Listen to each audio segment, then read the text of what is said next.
Ashok खराच्या Mirgaon form हाऊसवर आता पोलिसांनी फोकस केलेला आहे। नरबळीच्या धाग्यादोऱ्यांचा शोध आता पोलिसांनी मिरगावच्या फार्म हाऊसवर सुरू केलेला आहे। ईशानेश्वर मंदिर परिसरात आता तपासाची चक्र फिरायला सुरुवात झाली आहे। बघूयात नेमकं काय घडतंय।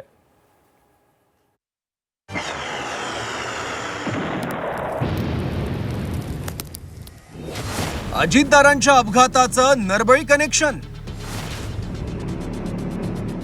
अजितदारांसाठी नरबळी दिल्याचा रोहित पवारांना संशय। मिरगावच्या फार्म हाऊस मंदिर परिसराची झाडाझडती।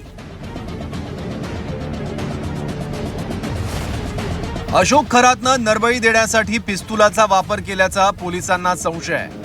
पोलिसांनी तसा संशय व्यक्त केल्यानंतर आमदार रोहित पवारांनीही मोठा आरोप केला।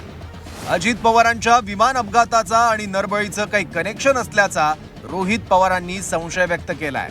अजित पवारांचा अपघाती मृत्यू व्हावा यासाठी अशोक खरात करवी नरबळी दिला का, असा आरोप त्यांनी केलाय।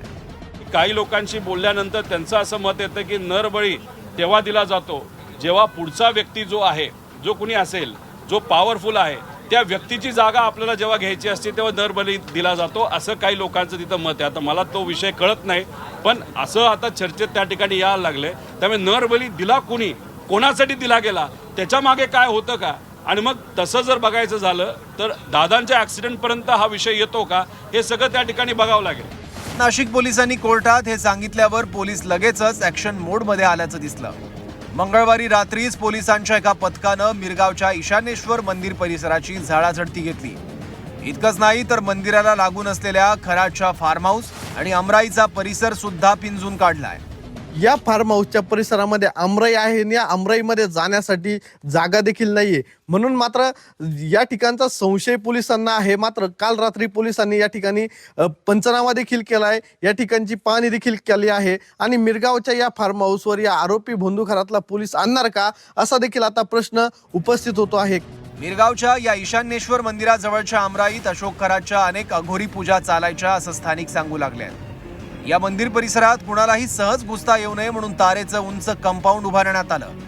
मंदिर परिसरात अजूनही होम हवनाची काही पात्र पडलेली दिसतात। मंदिर परिसरातील ही ईशान्येश्वर मंदिराची बाजू आहे आणि दुसऱ्या बाजूला अमराई आहे आणि त्याच बाजूला आरोपी बंधू खराचं फार्म हाऊस देखील आहे।